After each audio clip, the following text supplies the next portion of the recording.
शेरगंज पराली। महर्षि परम पूज्य प्रातः स्मरणीय भाई जी श्री हनुमान प्रसाद पोद्दार जी महाराज जी ने बताया कि सब में भगवान को देखना, भगवत कृपा पर अटूट विश्वास, भगवत नाम का अनन्य आश्रय। महाराज ये उनकी अतुट संपत्ति है। महर्षि आप श्री की अतुट संपत्ति क्या है?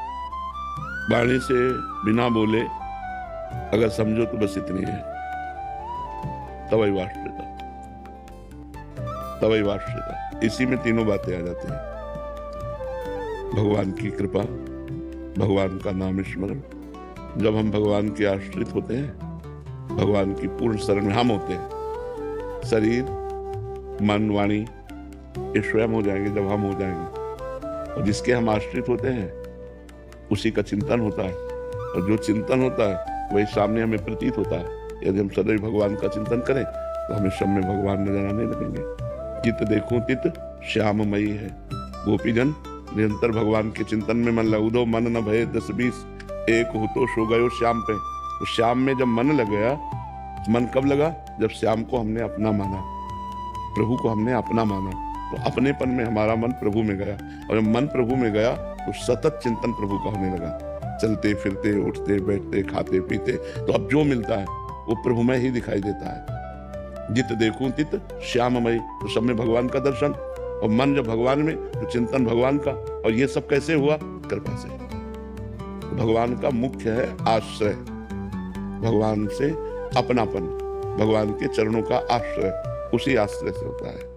हमारे पास न नाम जप का बल है, न हमारे पास कि हम भगवत दर्शन सब में कर सकें। हमारे पास उनके चरणों के आश्रय का बल है, और वो हमें भगवत दर्शन कराता है, वही आश्रय हमें नाम जप कराता है, वही आश्रय हमें कृपा का अनुभव कराता है। उसी आश्रय से तीनों बातें हैं। आश्रय की प्रथम सीढ़ी क्या है साधक? जब प्रथम सीढ़ी पे चलते हैं तो सत्संग है।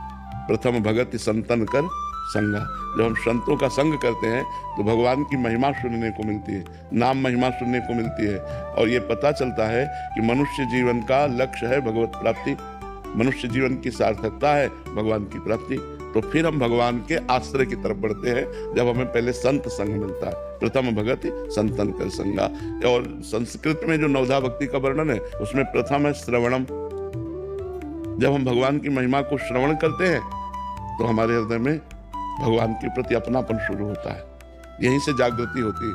देखो विभीषण जी भगवान के पास आए तो कह रहे हैं, श्रवण सुजस सुनि आयऊं प्रभु भंजन भव भीर, त्राहि त्राहि आरति हरन शरण सुखद रघुवीर। श्रवण सुजस सुनि आयऊं, कान से आपकी महिमा सुनी प्रभु। हे भावजाल को नष्ट करने वाले प्रभु, जब मैंने आपकी महिमा सुनी तब मेरे हृदय में